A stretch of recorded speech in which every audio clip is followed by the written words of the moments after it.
तो नमस्कार, स्वागत है। मैं सुमित शुक्ला हूँ और शाम को 4 बज रहे हैं। आप देख रहे हैं केजीएस का एप्लीकेशन प्लेटफॉर्म और हम बातचीत कर रहे हैं विज्ञान की एनसीईआरटी को लेकर के। तो छुट्टी समाप्त हो गई, आपका रविवार को अवकाश था और उम्मीद है कि आपने जो बचे हुए पाठ्यक्रम थे उन सभी को आपने शानदार तरीके से मैनेज किया होगा, उसे पढ़ा होगा। और हम सभी लोग मिल करके आइए शुरुआत करते हैं आज के इस महत्वपूर्ण कार्यक्रम की अगली कड़ी। और जो अगली कड़ी है वो सूक्ष्म जीव, मित्र और शत्रु यानी कि माइक्रो ऑर्गेनिज्म, फ्रेंड और फोई के अगले पार्ट को लेकर के है। हम सभी बातचीत कर रहे थे कि किस स्तर पर माइक्रो ऑर्गेनिज्म होते हैं और कौन कौन से होते हैं। तो आपने देखा था कि हमारे पास जो माइक्रो ऑर्गेनिज्म थे वो कई सारे थे और उनके जो उदाहरण थे वो भी हमें मिले थे, है ना। कौन कौन से थे उन पर एक बार नजर डालेंगे। ये सारी कहानियां हमने आपको बहुत ही शानदार और सटीक तरीके से सुना रखी हैं। हमने माइक्रो ऑर्गेनिज्म की परिभाषा देखी थी और हमने देखा था कि हमारे पास कुल 5 ऐसे सूक्ष्म जीव हैं। There are 5 type of the सूक्ष्म micro organism present in this topic. तो पहला कौन सा था? बैक्टीरिया है, दूसरा फंगस है, तीसरा प्रोटोजोआ है और चौथा जो इसमें शामिल है वो है एलिगा और पांचवा है वायरस। इन पांचों को हमने काफ़ी ज़्यादा शानदार तरीके से, बहुत ही इफेक्टिव टाइप से हमने अपने शामिल किया, पढ़ाई में, स्टडी में शामिल कर लिया था और सबको हमने पॉइंट आउट आपको बताते हुए हम चल पड़े थे। हमने आपको हर एक मुद्दे पर बातचीत की थी, चाहे एलिगा हो या हो मुख्य तौर पर आपके पास वायरस।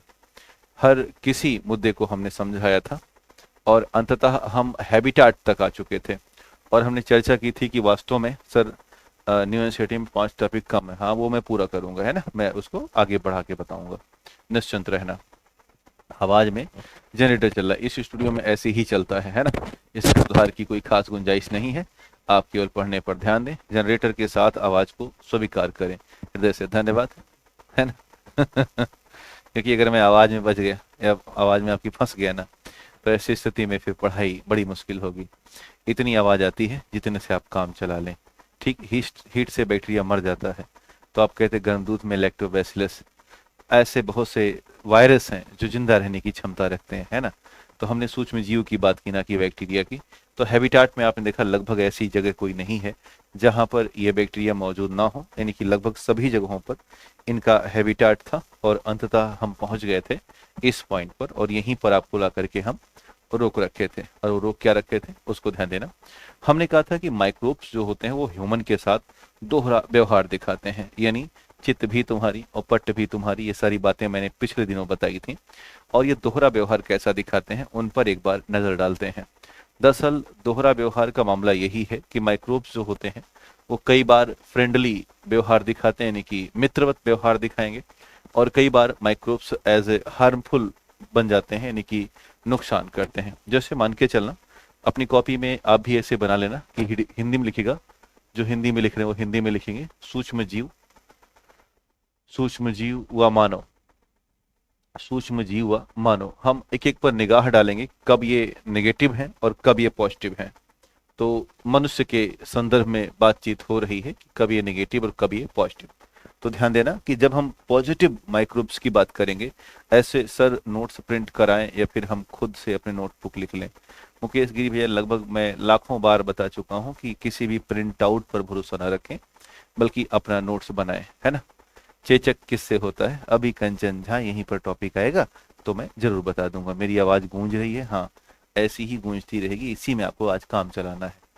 तो फ्रेंडली माइक्रो ऑर्गेनिज्म कौन से होते हैं उनको एक बार देखते हैं, ध्यान देना, यानी कि कब ये हमारे लिए मित्रवत व्यवहार करेंगे। सोचिए, पहला लिखिएगा मित्रवत सूक्ष्म जीव, यहाँ पर लिखेगा हिंदी में मित्रवत सूक्ष्म जीव। हमें उन उन पहलुओं पर बातचीत करना है कि जब ये मित्रवत होंगे, और उन उन पहलुओं पर बात करें जब ये हानिकारक होंगे। कैसे होंगे? हानिकारक होंगे। तो 2 हिस्सों में बांटेगा, मित्रवत सूक्ष्म जीव और हानिकारक सूक्ष्म जीव, दोनों बिंदुओं को हम रखेंगे। ध्यान देना, ऐसे उद्योग जैसे कि फार्मास्यूटिकल्स हैं और मैन्युफैक्चरिंग, यानी कि जो दवा निर्माण में या औषधि निर्माण में इनका काम आता है। तो पहला जो पॉजिटिव पॉइंट यही है कि अगर ये सूक्ष्म जीव नहीं होते तो हमारे लिए जो दवाओं का विकास हो रहा है उसे विकास करना या उसे बनाना बड़ा ही मुश्किल होता। तो पहला पॉइंट क्या हो गया, फार्मास्यूटिकल्स मैन्युफैक्चरिंग। दूसरा कॉमर्शियल वाइन प्रोडक्शन, यानी कि जो व्यवसायिक शराब का उत्पादन है, क्योंकि शराब पीना हानिकारक है लेकिन इससे राज्य सरकार को बड़ा राजस्व मिलता है ना। आपने शायद सुना होगा, जैसे बिहार एक ड्राई स्टेट है लेकिन उत्तर प्रदेश में ड्राई स्टेट नहीं है। जैसे मान के चलो कि नई दिल्ली है, तो नई दिल्ली में शराब को लेकर के सरकारें आपस में ईडी या तमाम तरह की जांच एजेंसियां बैठी हुई हैं। तो व्यापारिक तौर पर अगर हमें शराब उत्पादन करना है तो व्यापारिक शराब उत्पादन के लिए हमें मुख्य तौर पर किन की आवश्यकता लगेगी, तो जवाब होता है कि कॉमर्शियल वाइन प्रोडक्शन के लिए हमें माइक्रो ऑर्गेनिज्म या बैक्टीरिया की आवश्यकता होती है, सूक्ष्म जीवों की आवश्यकता होती है। इसीलिए ये हमारे लिए कैसे हैं, अच्छे हैं, पैसा कमाने को मिलेगा तो अच्छे हैं। पी करके बात वो अलग है, कोई नशे में कुछ भी कर बैठे, लेकिन हाँ राज्य सरकार को पैसा मिल रहा है, उस वही बड़ी बात है। मेकिंग कर्ड फ्रॉम मिल्क, यानी कि दूध से दही बनाना। सोचिए कि अगर दूध ही होता दही नहीं होती तो कितना बड़ा मामला गड़बड़ होता। सीधे दही नहीं खा पाते, या बहुत सारे ऐसे भोजन हमारे पास या भोज्य पदार्थों के उत्पाद हैं जो दही से बनते हैं, है ना। दही बड़े तो मिलते ही नहीं है ऐसी स्थिति में, फिर दूध बड़े मिलते और दूध बड़े अच्छे लगते नहीं हैं। तो दही बड़े इसलिए अच्छे लगते हैं क्योंकि उसमें लैक्टोबैसिलस हैं, और लैक्टोबैसिलस आपको पता है कि bacillus type of the bacteria है जो कि छड़ाकार होती है। तो दही बड़े खाना अच्छा लगता है ना, दूध बड़े खाएंगे तो मजा नहीं आएगा।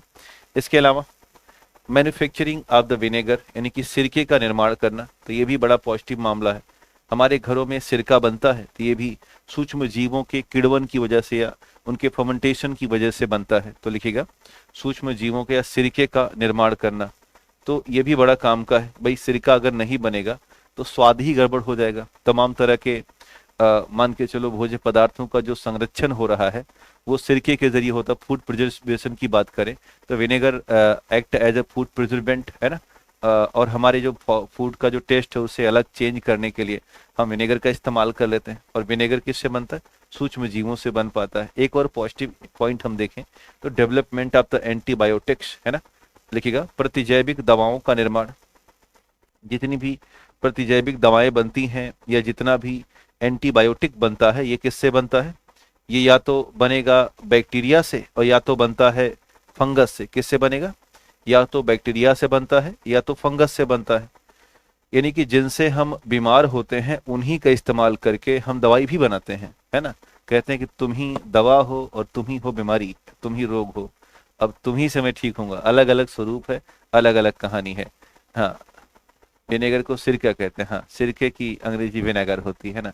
फर्मेंटेशन ऑफ द एल्कोहल, अभी इसका विस्तार भी समझेंगे। अभी तो मोटा मोटा आपको ये समझाया जा रहा है कि कब धनात्मक दृष्टिकोण निभाते हैं छोटे जीव। अगर ये नहीं होंगे तो ये सारी बातें नहीं होंगी। जैसे डेवलपमेंट ऑफ द वैक्सीन, अब सोचो कि जितनी भी कोरोना में वैक्सीन बनी वो सारी की सारी वैक्सीन इन्हीं सूक्ष्म जीवों के द्वारा बनी। तो वैक्सीन का जो विकास हुआ ये वास्तव में इन्हीं सूक्ष्म जीवों से हुआ है। बस उनका मरा हुआ स्वरूप डालते हैं बॉडी में, वैक्सीन अपना काम करना शुरू कर देती है।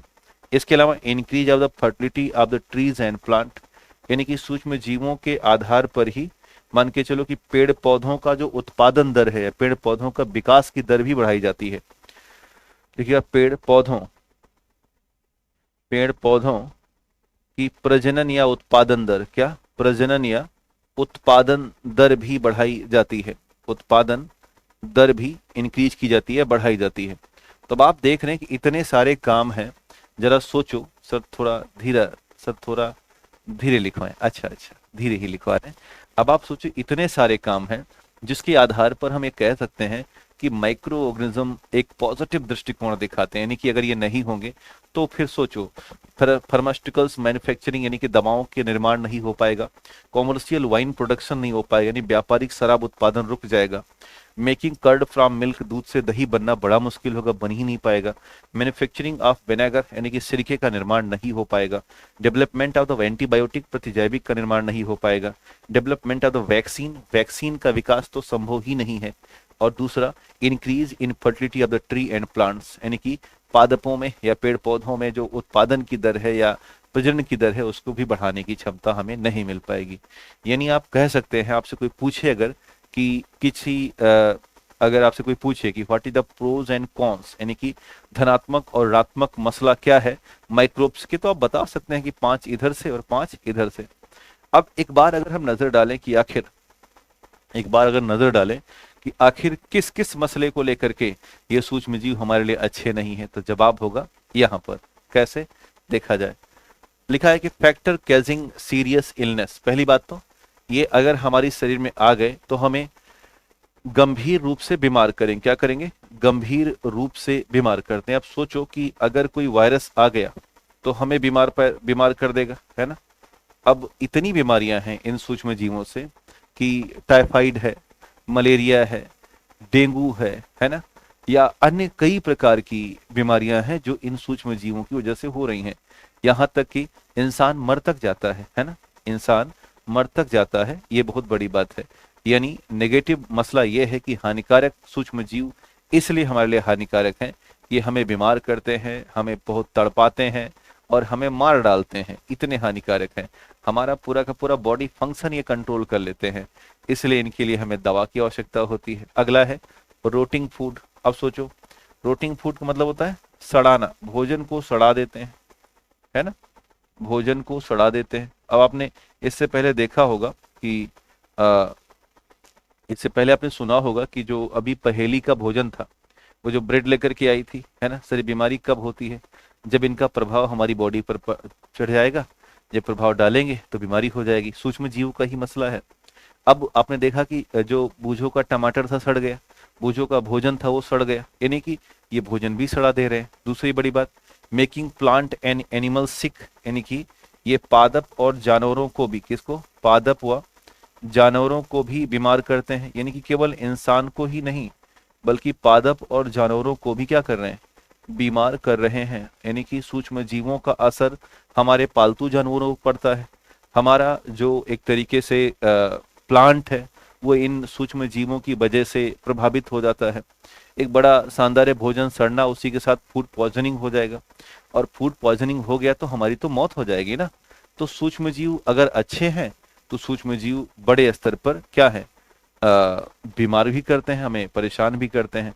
तो अब आप अगर इस टॉपिक की एक मूल असलियत तक पहुंच गए होंगे, तो मैं थोड़ा सा अलग हो रहा हूं। जो हिंदी में लिख रहे हैं वो हिंदी में नोट करेंगे, और जो अंग्रेजी में लिख रहे हैं, सर ये बहुत फास्ट फोटोकॉपी करते हैं लाइक कोरोना, बिल्कुल आयुष करते ही हैं। तो जो हिंदी में लिख रहे हैं वो हिंदी में लिख लेंगे, जो अंग्रेजी भाषा का उपयोग कर रहे हैं वो अंग्रेजी भाषा में लिख लेंगे। इससे बेहतर और इससे और गुणवत्तापूर्ण कोई कार्यक्रम आपको नहीं मिलेगा इस पूरी यूपीएससी इंडस्ट्री में, है ना।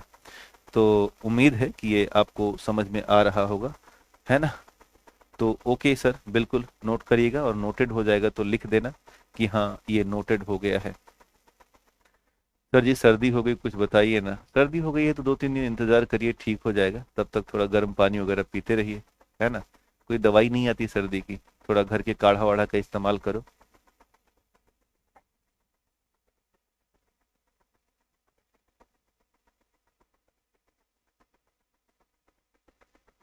माइक्रो ऑर्गेनिज्म हमारी बॉडी में कैसे जाता है? खाने पीने के माध्यम से जाता है, हाथ के जरिए जाता है, जब हाथ से नाक छील लेते हैं, या मान के चलो कि किसी भी तरह से हवा के माध्यम से जा सकता है ना। मतलब कोई अगर बीमार है उसके बगल आप बैठ गए तो आपको हो जाएगा। ऐसे कई तरीके हैं जिसके जरिए माइक्रो ऑर्गेनिज्म हमारी बॉडी में चले जाते हैं। ठीक है, चलिए सर मैं 10 क्लास में।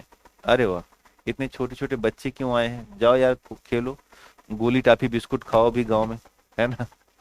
फोफी वोफी खाओ, गोली वोली। अभी यहाँ काहे आके पढ़ने के लिए? खैर कोई नहीं, अच्छी बात है। सर आप शराब पीते? सोचो कितना वाहियात सवाल किया हुआ है। मैं क्यों शराब पीऊंगा? अब ऐसे छात्रों को मैं पढ़ा रहा हूँ, ये मेरा दुर्भाग्य है ना। छात्र तो है नहीं, ये सब्सक्राइबर है, 1000 रुपए दे के आ गए तो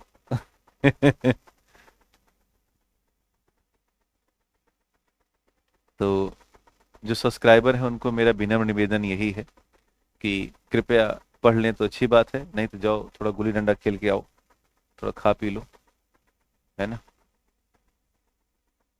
क्योंकि आपको पढ़ाना मेरा दुर्भाग्य सा है। चलिए आगे बढ़ा जाए। ये हो गया। अब हमें ये देखना है कि थोड़ा बृहद स्तर पर कि कब ये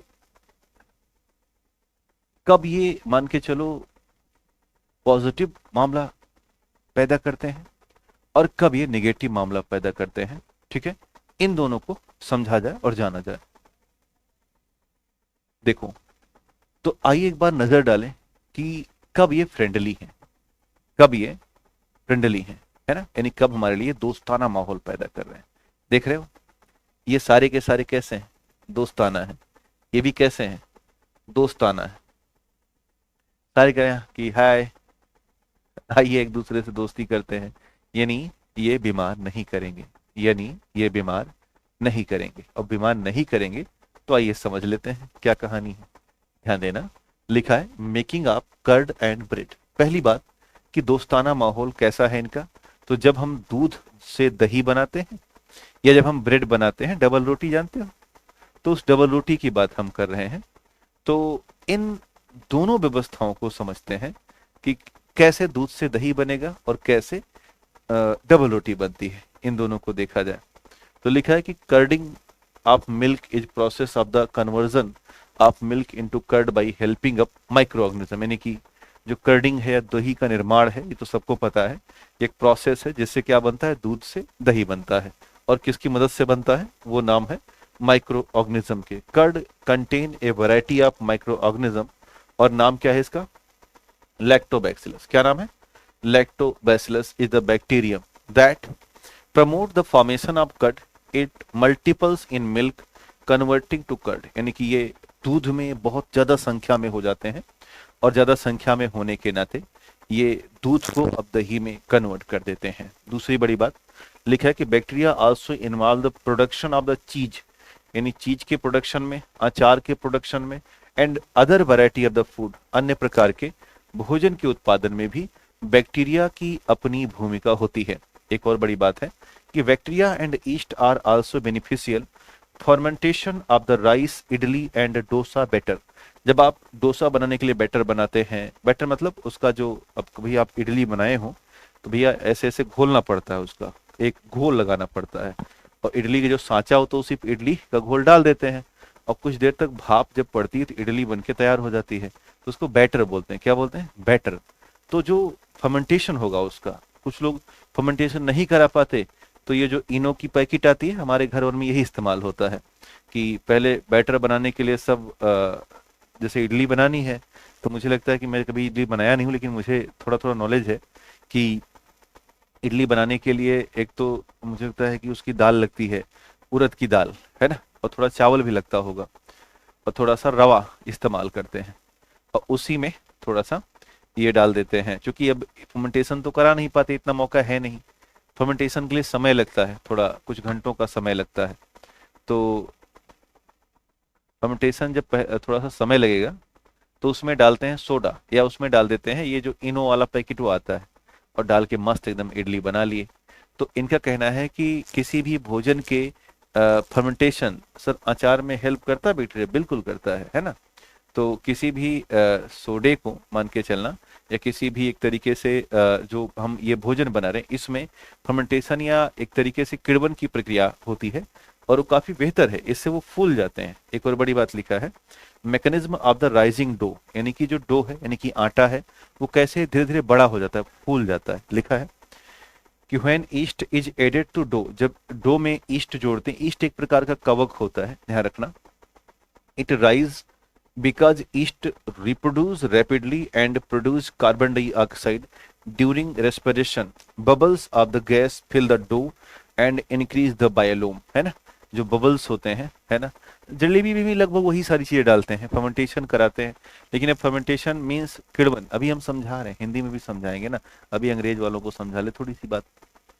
तो अगला पॉइंट आपको भी समझा रहे हैं, जो अंग्रेजी में पढ़ रहे हैं उनको भी समझा ले, पहले डबल काम है हमारे लिए, क्या कर सकते हैं, पहले अंग्रेजी वालों को समझाना है, फिर जो भारतेंद्र हरिश्चंद्र वाले हिंदी वाले उनको समझाना है। तो बड़ा एक तरीके से कंट्रास्ट है मामला, लेकिन मैं उन कंट्रास्ट मामलों से थोड़ा सा लड़ने की कोशिश कर रहा हूँ, और उद्देश्य यही है कि आप समझ जाएं किस तरीके से, है ना। तो ध्यान देना, तो जब हम मैकेनिज्म ऑफ राइजिंग डो की बात करते हैं कि यानी कि जो डो है, आटा है, वो राइज कर जाएगा, आकार उसका बड़ा हो जाएगा। और मैकेनिज्म क्यों होगा, क्योंकि हम डो में जैसे ईस्ट मिलाएंगे, ईस्ट रेस्पिरेशन करेगा, और with the help of the respiration with the help of the respiration produce the carbon dioxide bubbles in dough.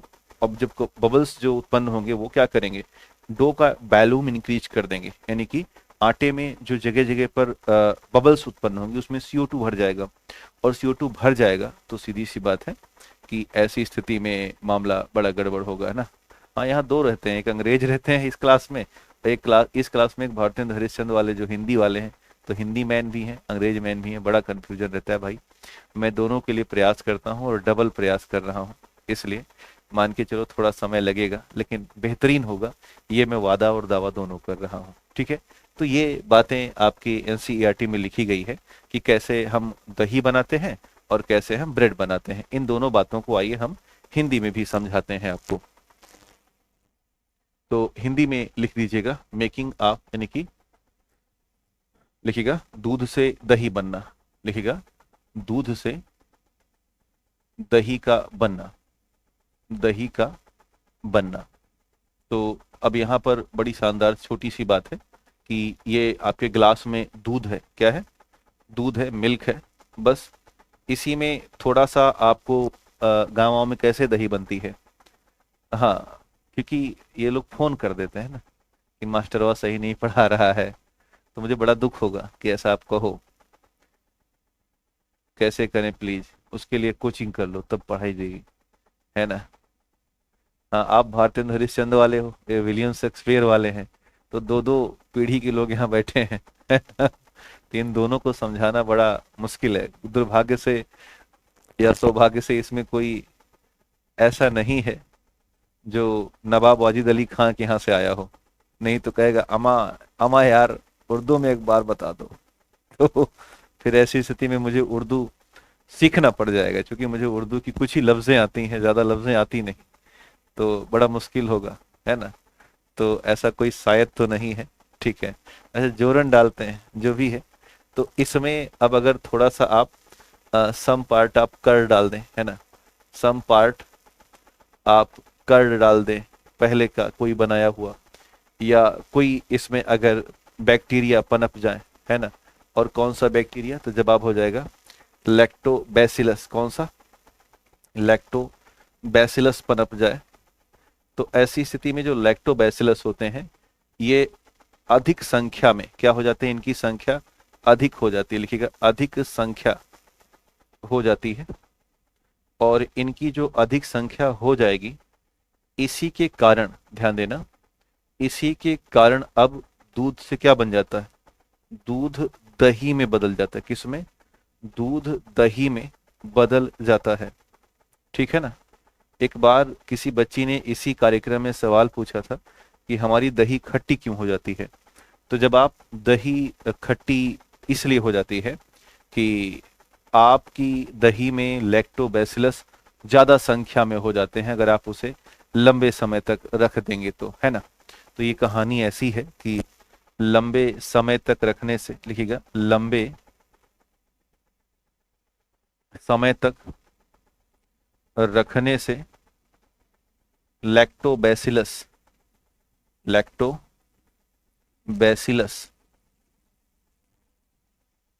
की संख्या में वृद्धि हो जाती है, संख्या में वृद्धि हो जाती है, और इससे दही जो है वो कैसा हो जाएगा, काफी खट्टा हो जाता है।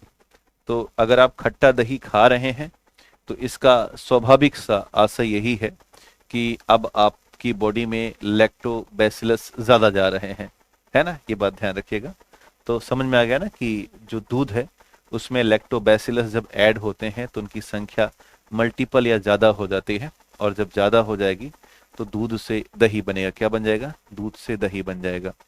सर फ्रिज में रखने से दही खट्टी नहीं होती, क्योंकि ज्यादा मात्रा में लैक्टोबैसिलस पनप नहीं पाते, एक लिमिटेड वे में, क्योंकि फ्रिज में जो तापमान है वो बैलेंस किया रहता है, इसलिए बहुत ज्यादा मात्रा के बैक्टीरिया पनप नहीं पाते हैं।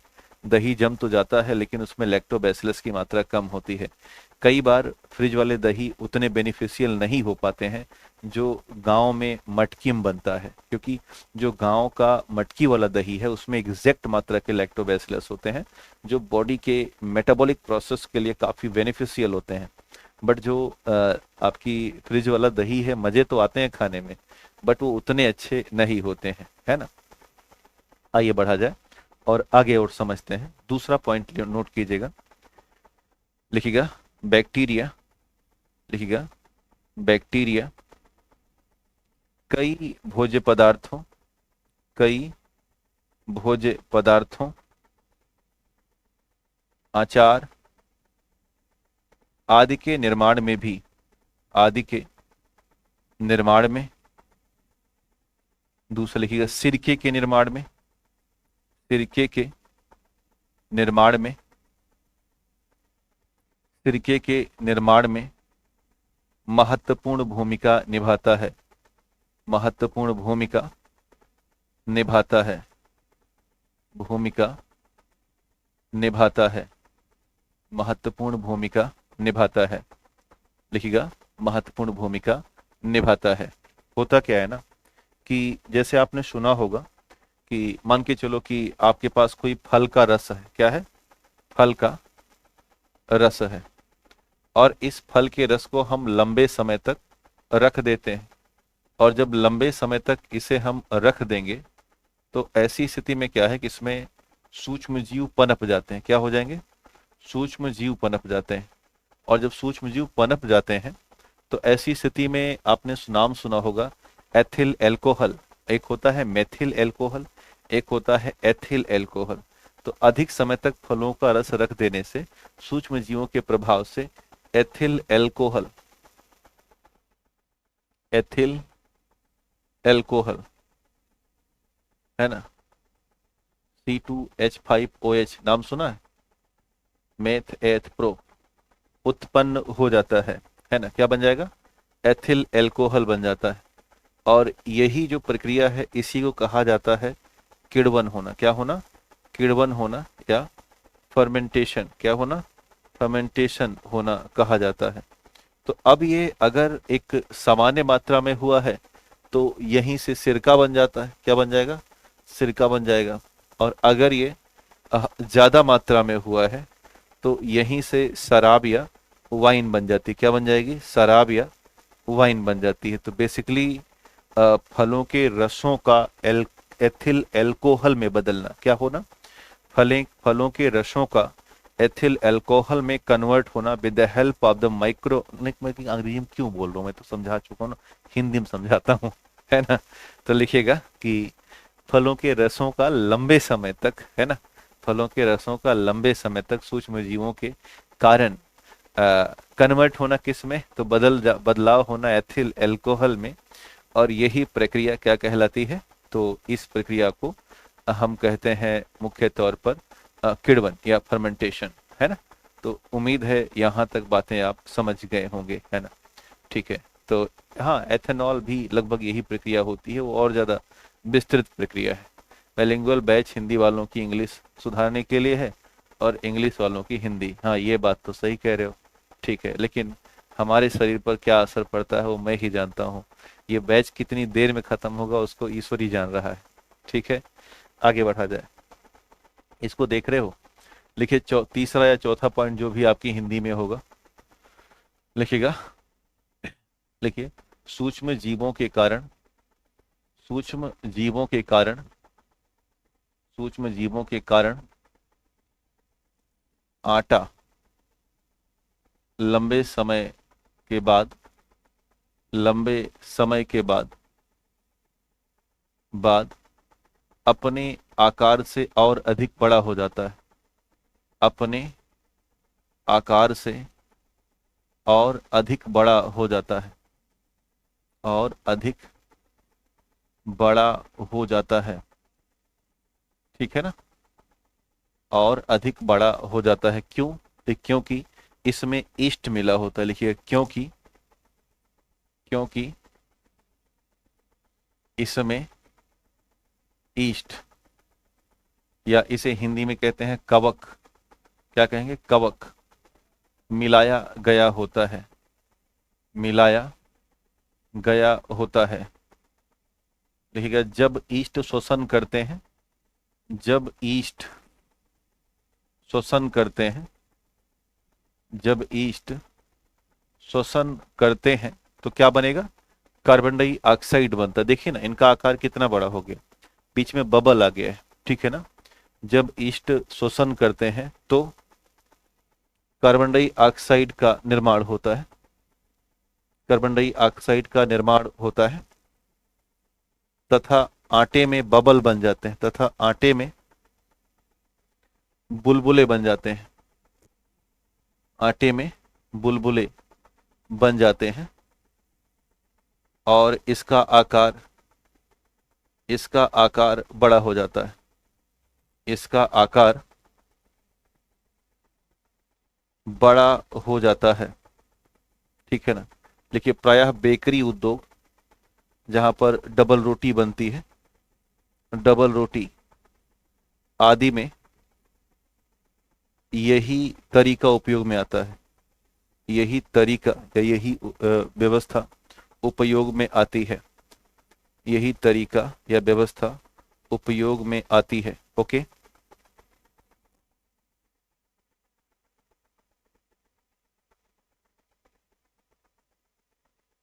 हाँ ठीक है, क्या किया जाए। अभी इंग्लिश वालों को ज़्यादा प्रेफरेंस करेंगे, हिंदी में नहीं बताएंगे तो हिंदी वाले गुस्सा होंगे, है ना। कवक अपने आप नहीं पनपता आटा में, कवक डालना पड़ता है। बाजार में ईस्ट की पैकेटें आती हैं, है ना, तो बाजार से दुकानदार, ये जो बेकरी इंडस्ट्री के लोग हैं वो खरीद करके लाते हैं और खरीद करके, सर आप बताइए आए ना। सर जी दुकान पर मिलता है दही, हाँ हाँ दुकान से मिल जाएगा। कवक मिलता है अनामिका सिंह, ईस्ट का पैकेट आता है। अक्सर अमीर घरों में ईस्ट के पैकेट रखे होते हैं, आप वहां जाइए और देखिए, जब आप बहुत अमीर हो जाओगे तो आप भी ईस्ट का पैकेट आटे में मिलाने के लिए रखोगे, है ना। याकूट आता है ना, याकूट पीते हैं बहुत से लोग, एक छोटी सी डिब्बी आती है, दूध टाइप का होता है, तो वो भी हमारे अंदर प्रोबायोटिक एलिमेंट बढ़ाने के लिए होता है, बॉडी में। ध्यान रखिएगा सर, हिंदी वाला पॉइंट इतना टाइम तक समझा रहे हैं, इतनी मार मार देंगे ना भाई, समझ जाओगे कि पढ़ना भूल जाओगे या दोबारा यहाँ दिखाई नहीं दोगे, ठीक है ना। दोबारा यहाँ दिखाई नहीं दोगे, हिंदी वाला इतना टाइम समझा। हम आपकी समस्या का निदान नहीं कर सकते क्योंकि आपका जन्म ही हुआ है समस्या पैदा करने के लिए, ठीक। तो क्लियर हुआ, यही सारी बातें मैं आपको बताना चाह रहा था। अगला क्या है, अगला है कि मेडिकल यूज कैसे होता है। आज कह रहा है कि सर हिंदी वालों को इतना देर बताए, अंग्रेजी वालों को इतना धीरे धीरे बता दिए। अंग्रेजी वालों का ऑलरेडी लिखा हुआ है, हिंदी वालों का लिख के बता रहे हैं, तो दोनों में अंतर आता है ना भाई। तो थोड़ा सा एक जो बचपना है उसको हटा लो, नहीं तो हम आपको पॉइंट ध्यान नहीं देंगे, ठीक है। चलिए आगे देखा जाए, क्या है कि मेडिकल यूज कैसे होता है माइक्रो ऑर्गेनिज्म का, ठीक। ध्यान दें, the source of the antibiotic, यानी कि जो प्रतिजैविक हैं वो कहाँ से हैं, इन्हीं से आते हैं। इनका कहना है कि जो प्रतिजैविक बनते हैं वो कहाँ से बन रहे हैं, सूक्ष्म जीवों से बन रहे हैं। And medication either the kill or inhibit the growth of the disease causing micro organism, यानी कि जितनी भी दवाएं बनती हैं इन सूक्ष्म जीवों से, वो या तो क्या कर रही हैं, सूक्ष्म जीवों को मार रही हैं या उनकी संख्या को कम कर रही हैं, और ये हमारे लिए बेहतर है। आगे है the variety of the antibiotic are known produce from the bacteria, वही बात सेम कह रहे हैं कि सभी प्रकार के जो वैरायटी ऑफ द एंटीबायोटिक हैं, कई प्रकार के एंटीबायोटिक हैं, वो मान के चलो कहाँ से बन रहे हैं, बैक्टीरिया से बन रहे हैं। अपने पास ढेर सारे एंटीबायोटिक के नाम एनसीईआरटी बताती है, जैसे कि एक दवाई है इसे बोलते हैं स्ट्रेप्टोमाइसिन, आपने नाम सुना होगा। दूसरा दूसरा है टेट्रासाइक्लिन, क्या है टेट्रासाइक्लिन, ये भी बहुत फेमस एंटीबायोटिक है। एक और नाम है एरिथ्रोमाइसिन, आजकल ये बड़ा इस्तेमाल होती है एरिथ्रोमाइसिन दवाई। This are the example of the well known antibiotic derived from the fungi and bacteria, यानी कि ये ऐसे बहुत ज्यादा जानकारी भरे एंटीबायोटिक्स हैं जो कहाँ से प्राप्त होते हैं, फंगस से प्राप्त होते हैं और दूसरा बैक्टीरिया से प्राप्त होते हैं। Antibiotic are produced by the growing specific micro organism and used to treat the wide range of the disease. इनका कहना है कि एंटीबायोटिक अलग अलग प्रकार के सूक्ष्म जीवों से बन रही हैं और एक बहुत विस्तृत आवश्यकता है, वाइड रेंज है बीमारियों को ठीक करने के लिए। अगला है antibiotic are even mixed into livestock and poultry farm, यानी कि पशुधन में और साथ ही साथ जो मुर्गा पालन है इसमें भी एंटीबायोटिक का इस्तेमाल हो रहा है, जिससे कि उनको सूक्ष्म जीवों से के इन्फेक्शन से बचाया जा सके, यानी कि एनिमल्स को बचाया जा सके। They are also use the control the variety of the plant disease, यानी कि एंटीबायोटिक का इस्तेमाल इसलिए भी होता है कि पादपों में हुई बीमारियों को दूर किया जा सके। तो इसका जो सार है वो यही है जो एनसीईआरटी कह रही है कि सूक्ष्म जीव, और खासकर कौन सा सूक्ष्म जीव, तो जवाब हो जाएगा कि जो एंटीबायोटिक हैं, कौन से हैं, जो एंटीबायोटिक हैं वो सूक्ष्म जीव जिनकी हम चर्चा कर रहे हैं वो बनते कहाँ से हैं, तो वो सूक्ष्म जीवों से बनते हैं एंटीबायोटिक। और ये एंटीबायोटिक कौन कौन से हैं, तो जो वेल नोन एंटीबायोटिक है वो हैं स्ट्रेप्टोमाइसिन, टेट्रासाइक्लिन और एरिथ्रोमाइसिन। ये तीनों बड़े वेल नोन एंटीबायोटिक हैं। और दूसरी बड़ी बात कि ये कहाँ से प्राप्त होते हैं, फंगी और बैक्टीरिया से, यानी कि जो कवक हैं और बैक्टीरिया वहां से बनते हैं। एंटीबायोटिक अलग अलग प्रकार से प्राप्त होते हैं और एक वाइड रेंज है इनका। और दूसरी बड़ी बात कि हम माइक्रोबियल इन्फेक्शन के लिए रोकने के लिए, खास करके पशुओं में या पोल्ट्री फार्म में जो मुर्गा पालन या मुर्गी पालन हो रहा है, उसको हम एंटीबायोटिक खिला करके उनको भी इन्फेक्शन से बचाते हैं। और ये सबसे खतरनाक बात भी है ना।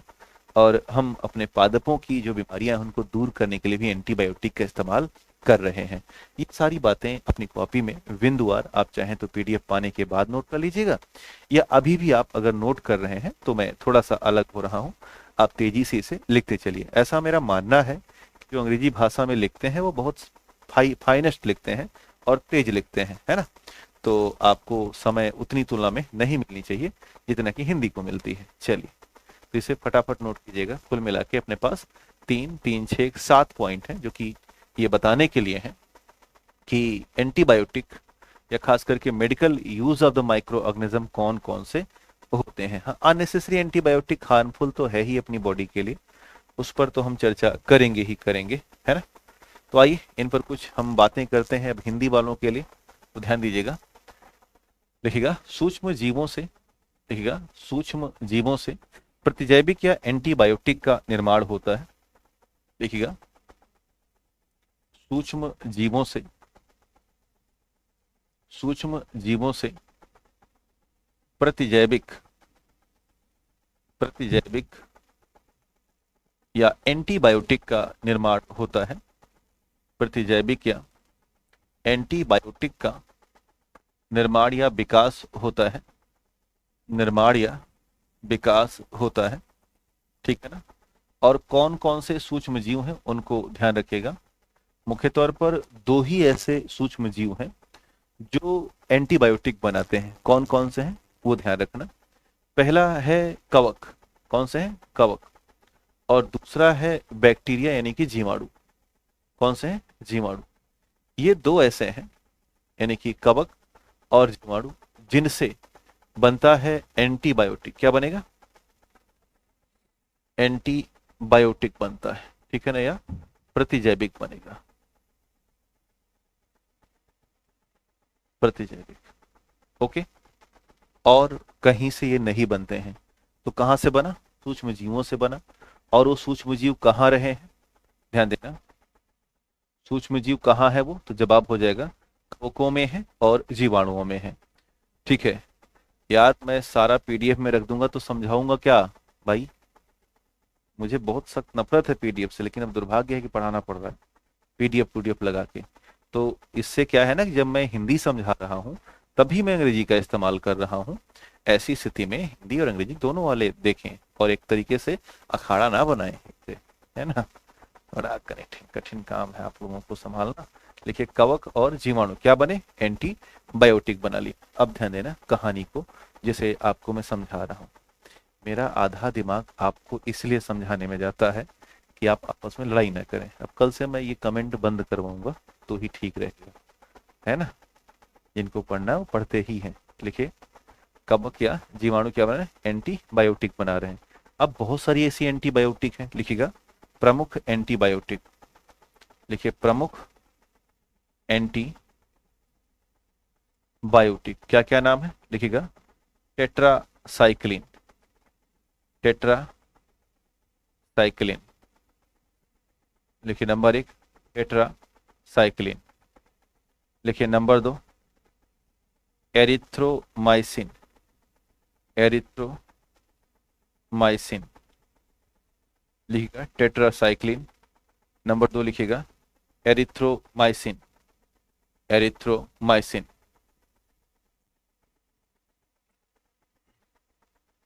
टेट्रासाइक्लिन, नंबर 2 लिखिएगा एरिथ्रोमाइसिन।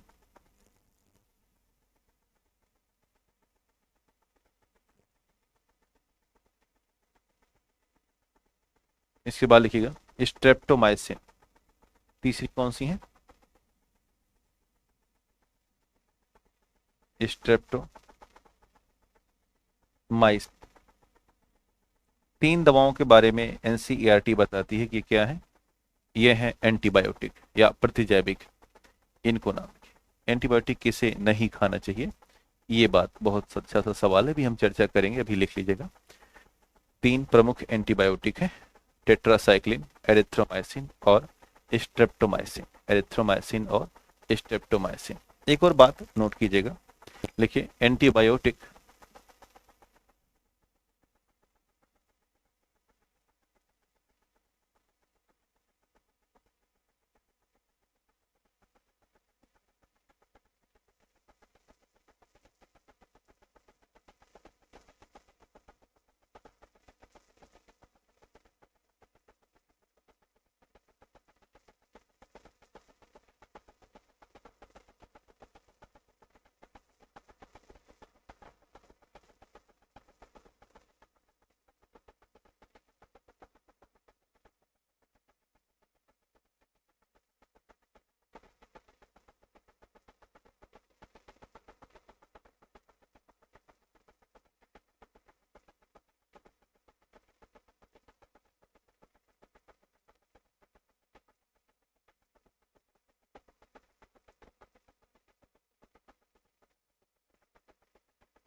ठीक है। आवाज नहीं आ रही थी, अब आ रही होगी शायद। हाँ, थोड़ा सा ये बैटरी खत्म हो गया था इसका।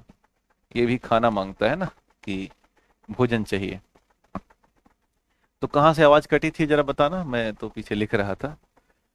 लिखिएगा एंटीबायोटिक मनुष्यों के साथ साथ पशुओं, मुर्गी पालन और पादपों के संक्रमण को रोकने के लिए भी काफी ज्यादा लाभकारी है। अब मैं एक बात और बताने चल रहा हूं, जो हिंदी माध्यम और अंग्रेजी माध्यम दोनों के लिए है ना। इस बात को ध्यान दीजिएगा, ठीक है। तो वो बात यह है कि मानव के शरीर पर, है ना, मानव के शरीर पर एंटीबायोटिक का असर कैसे होता है, एंटीबायोटिक का असर कैसे होता है ना। इसको आइए थोड़ा सा समझते हैं, फिर आगे बढ़ेंगे। देखिएगा मानव के शरीर पर एंटीबायोटिक का असर, है ना। जब आप करवा रहे थे तभी कट हो गया था, अब तो सही है ना। ठीक है, लिखिएगा मानव के शरीर पर एंटीबायोटिक का असर। मान के चलो, ऐसे मान के चलते हैं कि ये कोई ह्यूमन है, मानव है, और ये कौन है, ये रमेश है या बूझो है, और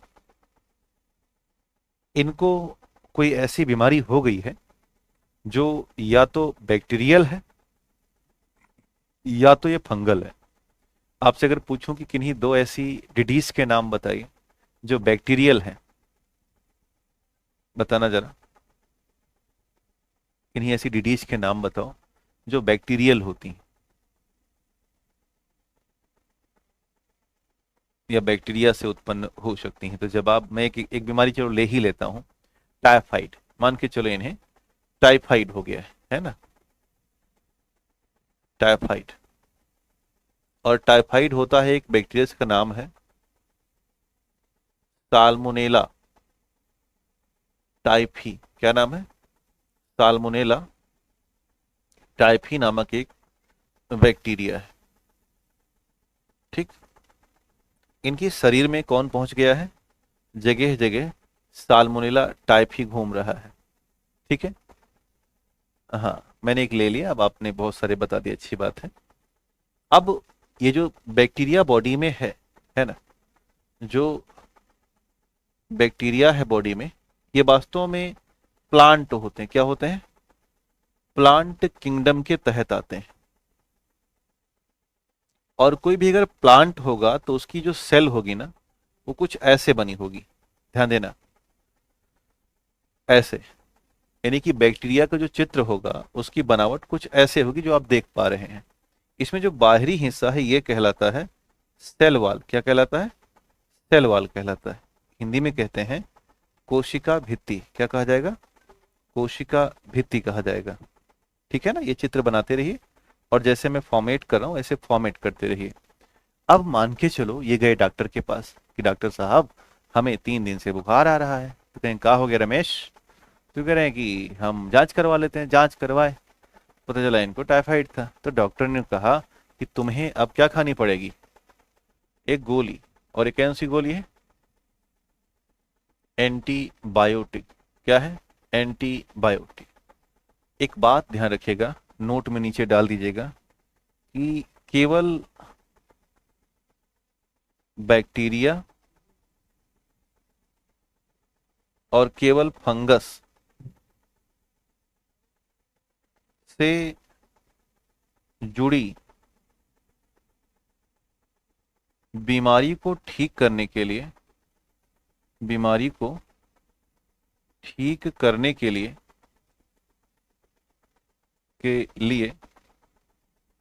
एंटीबायोटिक का इस्तेमाल होता है।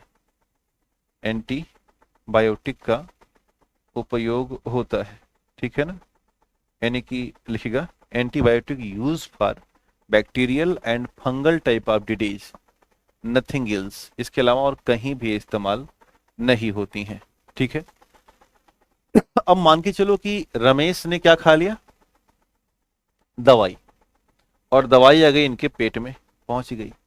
तो अब ध्यान देना कि जो आपको एंटीबायोटिक खिलाई गई है, इसका मेन काम पता है क्या है, एंटीबायोटिक का मुख्य कार्य होता है सेल वॉल को तोड़ना। क्या है, मुख्य कार्य होता है सेल वॉल को तोड़ना। क्या करना, सेल वॉल को तोड़ना। यानी कि जहां जहां ये सेल वॉल पाएंगे उन्हें तोड़ देंगे।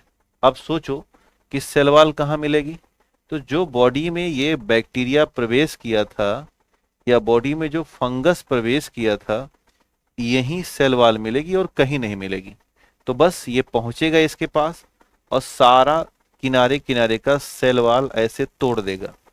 यानी कि break down of the cell wall is the main function of the antibiotic. जो अंग्रेजी भाषा में सुन रहे हैं वो सुनेंगे, the break down of the cell wall is the main function of the antibiotic, है ना। अब सोचो कि जो बैक्टीरिया बॉडी में इंटर की थी उसका सेल वॉलवा क्या हो गया, टूट गया। और जब सेल वॉलवा टूट गया तो क्या बैक्टीरिया वो जिंदा रहेगी, उत्तर है ना। भाई जब आपने दीवारें तोड़ दी तो धर धरा के सब गिर जाएगा ऐसे। यही काम एंटीबायोटिक करती है। क्योंकि बहुत सारे इसमें सेल वॉल हैं, बहुत सारे बैक्टीरिया बॉडी में प्रवेश कर गए हैं, इसीलिए हमें 3 दिन, 5 दिन, 14 दिन, 21 दिन लगातार एंटीबायोटिक का सेवन करना पड़ता है। एक साथ अगर हम खाएंगे तो आप मान के चलना कि मुश्किल हो जाएगा। अकेले नहीं खाना, एक दिन नहीं खाना, कई दिन खाना है। समझ में आया। तो how antibiotic act on human body, then answer is the main function of the antibiotic to break down of the cell wall and cell wall found in our body as example of the bacteria and fungus. Then if we take as an antibiotic like a medicine, then antibiotic break down the cell wall of the bacteria and fungus and due to the reason of the decay of the bacteria and fungus. But यहाँ पर ये बात समझनी है कि अभी doctor के पास जाना है, ठीक है, यहाँ पर ये बात समझनी है कि एंटीबायोटिक वर्क करता है बहुत स्लो और मारता है 2 4 10 को, और शरीर में कितने हैं 100 200। इसलिए ध्यान देना, इसलिए अभी तो पूछा सेल वॉल का मतलब क्या होता है। सेल वॉल का मतलब कोशिका के बाहर मौजूद एक भित्ति, झिल्ली होती है ना, उसी को सेल वॉल कहते हैं। चलिए, उम्मीद है समझ गए हैं, इसे बना लीजिएगा भैया, बन जाएगा।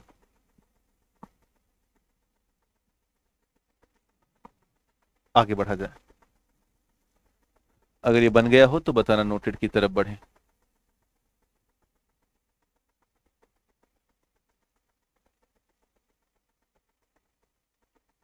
चलिए, अब अगला जो सवाल है वो है वही जो यहाँ पर बता रहा था, दुनिया की पहली जो पेनिसिल एंटीबायोटिक बनी वो कब बनी, तो नोट करके लिखिएगा अपनी कॉपी में, जो हिंदी में लिख रहे हैं लिखिएगा, दुनिया की पहली एंटीबायोटिक पेनिसिलिन थी। दुनिया की पहली एंटीबायोटिक पेनिसिलिन थी, जिसे जिसे 1927-28 में 1927-28 में अलेक्जेंडर फ्लेमिंग के द्वारा खोजा गया था। जिसे 1927-28 में अलेक्जेंडर फ्लेमिंग के द्वारा खोजा गया था। अलेक्जेंडर फ्लेमिंग के द्वारा खोजा गया था। अलेक्जेंडर फ्लेमिंग के द्वारा खोजा गया था। देखिए, इन्होंने पेनिसिलियम नोटेटम नामक कवक, ये बात पहले भी मिली होगी आपको, इन्होंने पेनिसिलियम नोटेटम नामक कवक, इन्होंने पेनिसिलियम नोटेटम नामक कवक से यह दवाई बनाई। पेनिसिलियम नोटेटम नामक कवक से यह दवाई बनाई, यह दवाई बनाई। अब अगला एक और नोट डाल दीजिएगा, एक और नोट डालिएगा, लिखिएगा, देखिए, एंटीबायोटिक दवाओं का ज्यादा उपयोग करने से, एंटीबायोटिक दवाओं का ज्यादा उपयोग करने से, एंटीबायोटिक दवाओं का ज्यादा उपयोग करने से, ज्यादा उपयोग करने से हमारा शरीर कम प्रतिरोधी हो जाता है, कम प्रतिरोधी हो जाता है, और सूक्ष्म जीव, हमारा शरीर कम प्रतिरोधी हो जाता है, और सूक्ष्म जीव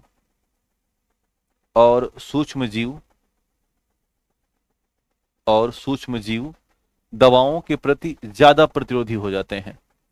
सूक्ष्म जीव दवाओं के प्रति ज्यादा प्रतिरोधी हो जाते हैं। सूक्ष्म जीव दवाओं के प्रति ज्यादा प्रतिरोधी हो जाते हैं, और यही एंटीबायोटिक रेजिस्टेंस कहलाता है। क्या कहलाएगा? एंटीबायोटिक रेजिस्टेंस कहलाता है, और यही एंटीबायोटिक रेजिस्टेंस कहलाता है, यही एंटीबायोटिक रेजिस्टेंस कहलाता है। क्या कहलाएगा? एंटीबायोटिक प्रतिरोध कहलाता है। ज्यादा एंटीबायोटिक नहीं खानी चाहिए, नहीं तो शरीर अपना ना एंटीबायोटिक के प्रति कमजोर हो जाएगा, और जो आसपास के सूक्ष्म जीव हैं वो हमको परेशान करना शुरू करेंगे। ठीक है ना, ध्यान देना। अब अगला टॉपिक लिखिएगा, वैक्सीन एंड माइक्रोब्स। देखा जाए कि सूक्ष्म जीव कैसे वैक्सीन बनाते हैं, इनका क्या असर है। तो लिखा है कि vaccine produce antibodies in our body when disease causing microorganism enter our body. The antibody made into the body also remember how to fight microorganism if it re-enter। तो ये बात ध्यान दीजिएगा, ठीक है। अब ध्यान देना, समझ को थोड़ा बढ़ाइए, तभी तो समझोगे। बच्चा बन के बैठोगे तो क्या समझोगे? मजाक चल रहा है, कच्छदों की पढ़ाई चल रही है जो समझोगे, है ना। समझ नहीं आया, कहाँ समझ में आएगा? दिमाग लगाओ तब तो समझ में आएगा ना। मैंने बताया कि एंटीबायोटिक का ज्यादा इस्तेमाल करने से हमारा शरीर एंटीबायोटिक के प्रति प्रतिरोधी कम हो जाता है, यानी कमजोर बॉडी पर असर नहीं करेगा एंटीबायोटिक। और जो और जानवर हैं, यानी कि सूक्ष्म जीव है, वो अगर बॉडी में प्रवेश किए तो उन पर भी असर नहीं करेगा। इसलिए दवाई जो है वो काम की नहीं रह जाएगी, जिसे बोलते हैं एंटीबायोटिक रेजिस्टेंस, है ना। तो थोड़ा सा उम्र बढ़ाइए और समझने का प्रयास कीजिए। अब ध्यान दें, बात ये भी नहीं समझ पाओगे जो लिखी है, तो इसको समझते हैं क्या कहानी है। यही तो मतलब है कि कोचिंग करने का मतलब क्या है। तो आपसे एक बात बोलूं, हाँ बोलिए भाई, पोलियो की दवा एंटीबायोटिक होता है क्या? बड़ा तुक्का है भाई रे। पोलियो की दवाई दवाई होती है ना? अब पोलियो कैसी बीमारी है जरा बताना। पोलियो वैक्सीन होता है बेटा। वैक्सीन और एंटीबायोटिक बड़ा अंतर है, थोड़ा समझिए। व्हाट इज एंटीबॉडी, हाँ ये भी पूछना सवाल है।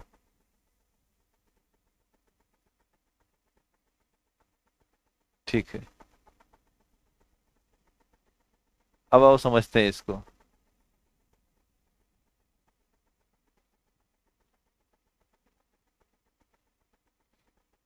धन्यवाद राहुल। फिर तू कह रहा है पैरासीटामॉल एंटीबायोटिक होती है क्या? हाँ हाँ।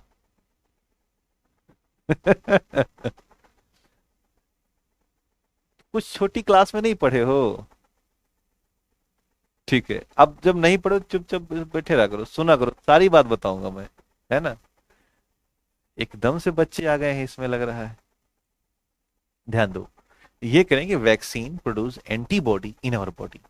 वैक्सीन जो होते हैं हमारी शरीर में एंटीबॉडी बनाते हैं, यानी प्रतिजैविक बनाते हैं। अब ये क्या है, इनको समझिएगा, है ना? जैसे मान के चलो कि ये रमेश है और इनको हो गया कोरोना, है ना? क्या हो गया इनको? इनको हो गया है कोविड की बीमारी, है ना? कोविड 19। वैक्सीन का इस्तेमाल केवल और केवल होता है मोटा मोटा वायरस को ठीक करने में। किसको? वायरस को ठीक करने में। और भी चीजों के लिए वैक्सीन बनती है, ध्यान देना। और भी चीजों के लिए वैक्सीन बनती है, लेकिन वैक्सीन का मोटा इलाज किसके लिए है? वायरस की बीमारी के लिए है। यानी कि जब वायरस की बीमारी होगी तो हम दवाई से नहीं ठीक होंगे, हमें वैक्सीन लगवाना पड़ेगा। ऐसी अब सोचो कि इनको रमेश को कोरोना हो गया, यानी वैक्स कोविड 19। दो स्थितियां हैं, या तो ये स्वतः ठीक हो जाएंगे, क्या हो जाएंगे? स्वतः ठीक हो जाएंगे, या तो इनको वैक्सीन लगानी पड़ेगी। क्या करनी पड़ेगी?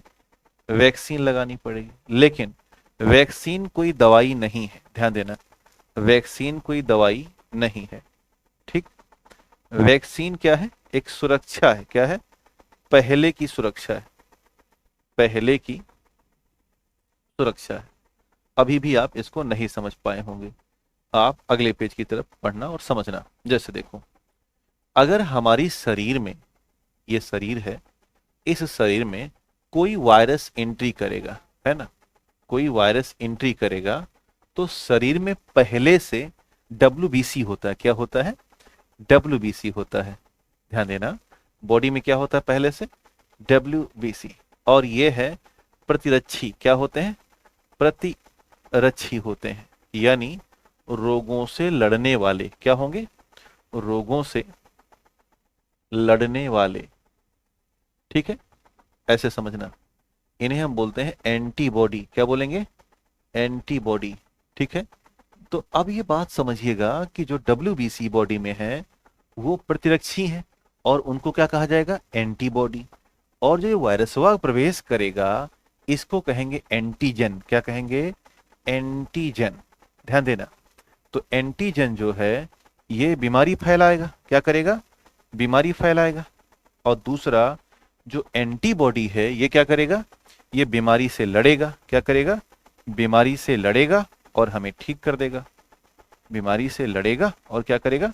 हमें ठीक कर देगा। लेकिन कई बार क्या होता है कि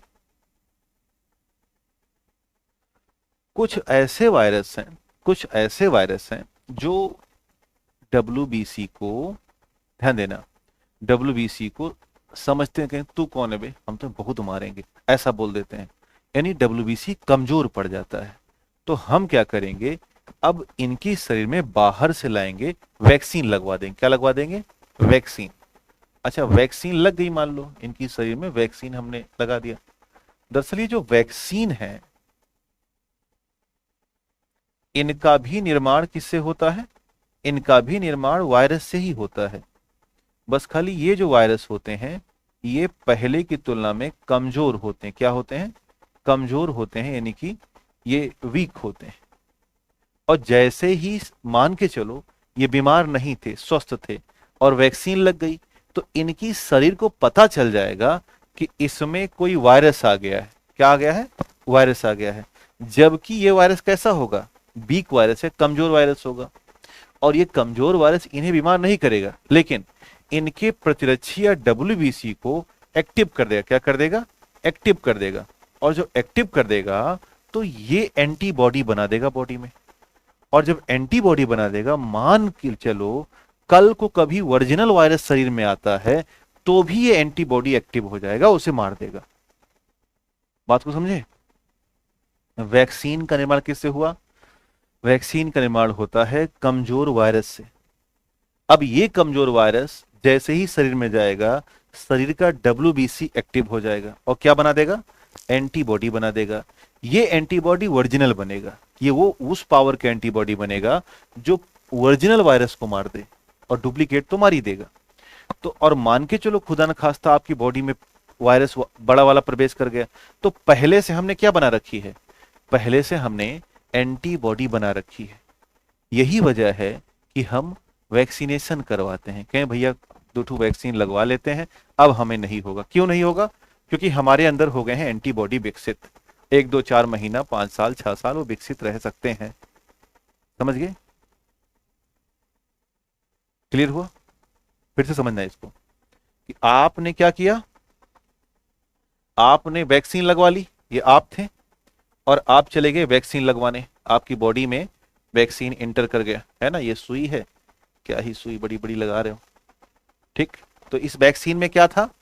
ये जो वैक्सीन थी इसमें था मृत वायरस। क्या था? डेड वायरस था। क्या था? इसका निर्माण हुआ है डेड वायरस से। और जैसे ही डेड वायरस बॉडी में गया, यहां शरीर में चला गया, तत्काल हमारी शरीर ने क्या कर दिया? अपनी डब्ल्यूबीसी को एक्टिव कर दिया। और एक्टिव करके क्या बना दिया? एंटीबॉडी। क्या बना दिया? एंटीबॉडी बना दिया। बस यही बनवाना था। अब चूंकि ये जो डेड वायरस हैं ये हमें बीमार नहीं कर पाएंगे, कारण कि इनकी पावर नहीं है, लेकिन इन्होंने क्या कर दिया? हमारी शरीर में एंटीबॉडी तो बना दिया।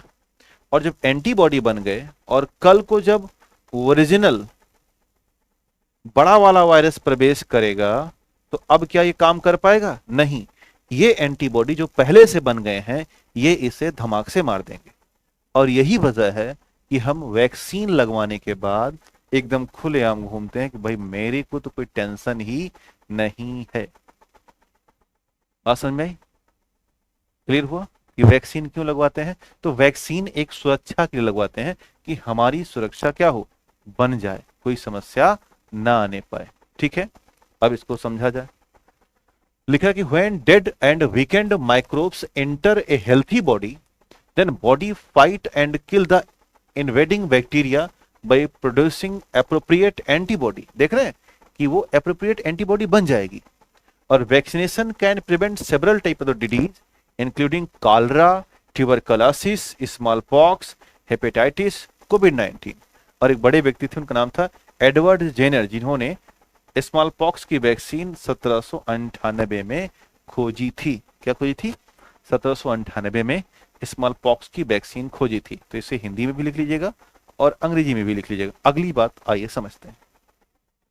देख रहे हैं मोदी जी जो हैं वो क्या कर रहे हैं? वैक्सीन लगवा रहे हैं, है ना? मोदी जी क्या कर रहे हैं?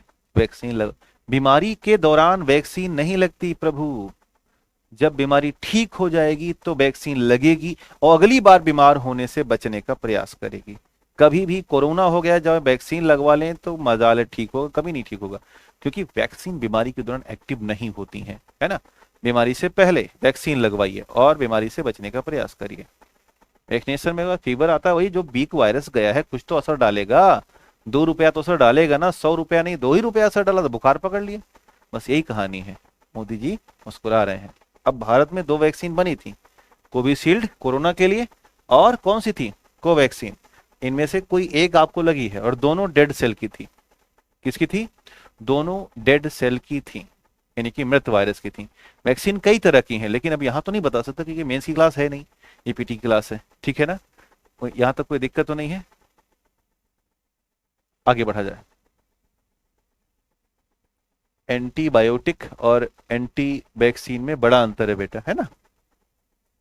अब हम समझे कि ये कैसे मृदा को फर्टाइल करता है। मृदा को सूक्ष्मजीव कैसे फर्टाइल करेंगे? लिखा है some bacteria can fix nitrogen from atmosphere increasing soil with nitrogen and enrich the fertility. These microbes known as the biological nitrogen fixer. देखो, बहुत से ऐसे पेड़ होते हैं, जैसे दलहनी पेड़ बहुत सारे बता दूं, तो इनकी जड़ों में ढेर सारे बैक्टीरिया पाए जाते हैं, है ना? यहाँ पर ऐसे राउंड राउंड, जिन्हें हम राइजोबियम लेगुमिनेसी बोलते हैं, राइजोबियम नेपोजिकम के तौर पर जानते हैं, ये तमाम नाम। तो जो वायुमंडल का नाइट्रोजन है, इसको ये खींच लेते हैं और खींच करके ये जो बैक्टीरिया आपके सामने दिख रहे हैं, ये इसे खींच करके ये कन्वर्ट कर देते हैं NO3 नेगेटिव में। किसमें? NO3 नेगेटिव में, जिसे कहा जाता है नाइट्रेट। क्या बोलेंगे? नाइट्रेट कहेंगे। और यही नाइट्रेट अब क्या मिलेगा? पौधों में नाइट्रोजन देगा, जिससे पौधों का क्या हो जाएगा? Growth and development. क्या होगा? ग्रोथ एंड डेवलपमेंट होगा, यानी वृद्धि और विकास हो जाएगा, वृद्धि व विकास हो जाएगा। तो इस तरह से हम कह सकते हैं व्यवस्था को। क्या जवाब होगा? नाइट्रोजन स्थिरीकरण। क्या कहेंगे? नाइट्रोजन स्थिरीकरण के तौर पर जानेंगे। तो कह सकते हैं, अपनी कॉपी में लिखेगा, कुछ बैक्टीरिया कॉपी में लिखेगा। लिखाना भूल गए सर? हाँ, कलम पकड़ कर लिखाएंगे। कुछ अपने आप से भी लिख लिया करो प्रभु लोगों। सारी बातें एकदम बच्चे क्यों बने होते हो? मैंने समझा दिया, कुछ बातें खुद से भी लिखोगे ना भाई। यार ऐसे करते रहेंगे तो ये तो साल भर चलेगी, खाली साइंस की क्लास चलेगी साल भर। देख रहे हो, एक टॉपिक नहीं खत्म हो रहा है। पूरी इतनी मोटी किताब है जिसको हमें क्या है बताना है आपको। अगर हम ऐसे ही बचपना करते रहे आपके साथ तो होगी NCERT, है ना? और हो गया बैच। खान सर कहेंगे कि 1299 रुपया में 5 साल पढ़ाओगे। बात रुपए की नहीं है, बात टाइम ड्यूरेशन की है। तो जो बातें मैं समझा रहा हूं उनको अपने आप लिखने की क्षमता का विकास करिए। अब आप बच्चे नहीं रहे, पिछले 10 दिन से मुझसे पढ़ रहे हो, तो हम सारी बातें थोड़ी लिखा देंगे। कुछ बातें आप क्या करेंगे? सुनेंगे, समझ के अपने आप से लिखते चलेंगे, कुछ किताब पढ़ के आएंगे, है ना? अब एकदम से ये मत सोच लेना कि सारा मैं लिखाता रहूंगा। मैं केवल बोलूंगा, समझाता रहूंगा, आगे बढ़ता रहूंगा। पढ़ाने के तरीके होते हैं ये। अब बचपना की तरह लिखाते रहे साल भर, अगर साइंस ही पढ़ाते रहे तो हो गया। एक लिमिट होती है ना इसकी। तो अपने आप लिखिए और मेहनत करिए। कुछ आप पुश नहीं करेंगे तो फिर इस तरह से कोचिंग थोड़ी की जाती है कि जो मास्टर लिखा है वही लिख लिया, आगे बढ़े ही नहीं। तो मेहनत करिए, है ना? और उसे शानदार तरीके से लिखते रहिए। तो क्लियर हुआ? लिखेगा, कुछ बैक्टीरिया नाइट्रोजन को वायुमंडल से खींच लेते हैं। कुछ बैक्टीरिया नाइट्रोजन को वायुमंडल से खींच लेते हैं। कुछ बैक्टीरिया नाइट्रोजन को वायुमंडल से खींच लेते हैं तथा मृदा में नाइट्रेट के रूप में प्रदान करते हैं। तथा मृदा में नाइट्रेट के रूप में प्रदान करते हैं। मृदा में नाइट्रेट के रूप में प्रदान करते हैं। इससे मृदा की उर्वरता बढ़ती है। इससे मृदा की उर्वरता बढ़ती है और इसे नाइट्रोजन फिक्सन कहा जाता है। इसे नाइट्रोजन फिक्सन कहा जाता है। इसे नाइट्रोजन फिक्सन या नाइट्रोजन स्थिरीकरण कहा जाता है। क्या बोलेंगे? नाइट्रोजन फिक्सन या नाइट्रोजन स्थिरीकरण कहेंगे। तो जो आज की क्लास है यहीं तक रहेगी। आज मैंने कई ऐसे पहलुओं पर नजर डाली जो ये बताने के लिए था कि सूक्ष्म जीव पॉजिटिव होते हैं। कल इसका लास्ट टॉपिक होगा इस पूरे टॉपिक का, जब हम ये बताएंगे कि सूक्ष्म जीव नेगेटिव होते हैं। तो बहुत बहुत धन्यवाद, नमस्कार। थोड़ा सा मेहनत करिए, अपनी आदत बदलिए, है ना? हम हर बातें ऐसे लिखा के तो नहीं बता सकते हैं, हमें समझिए। अगर आप केवल लिखने पर फोकस करेंगे तो हमें समझना भूल जाएंगे। और लिखी तो बातें किताब में भी हैं, जब तक आप मुझे नहीं समझोगे, मेरे डायग्राम को नहीं समझोगे, तब तक आपकी पढ़ाई का कोई असलियत वजूद नहीं निकलेगा। केवल एनसीईआरटी की लाइन टू लाइन पढ़ा दूंगा तो इससे ना तो आपका भला होने वाला है, ना ही आपके किसी भी व्यवस्था का। तो हमें समझिए, हमारे कार्यक्रम को जानिए, और प्लस में ध्यान रखिएगा कि जो लिखा है उसको लिखिए।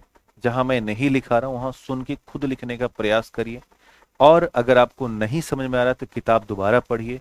ये परस्पर एक प्रक्रिया है जिसमें मैं और आप दोनों मिलकर के काम करेंगे, तभी हो पाएगा। बाकी ग्राहक बनने का प्रयास मत करिएगा। सब्सक्राइबर जब जब आप बनते रहेंगे तब तब आप हमसे दूर होते रहेंगे, ठीक है? तो सब्सक्राइबर या ग्राहक बन के मत पढ़िएगा, एक छात्र बन करके विनम्रता के भाव में पढ़ने का प्रयास करिए। यही आपसे विनम्र अनुरोध है और उम्मीद भी है ना? तो ये मैं हाथ जोड़ के निवेदन कर रहा हूँ कि सब्सक्राइबर की भावना त्याग दीजिए, है ना? कि आपने खरीद लिया है, अब आप राजा हो गए हो। हमारे सामने आप राजा बिल्कुल नहीं हो, ध्यान दीजिएगा। प्रयास करिए कि पढ़ने का प्रयास करिए।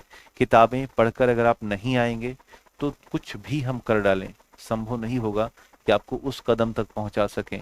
ये मैं व्यक्तिगत कई सारे अनुभवों के साथ बता रहा हूं। तो पढ़ के आया करिए, नोट्स बनाइए, शानदार तरीके से काम करिए। बाकी बहुत बहुत धन्यवाद। नमस्कार।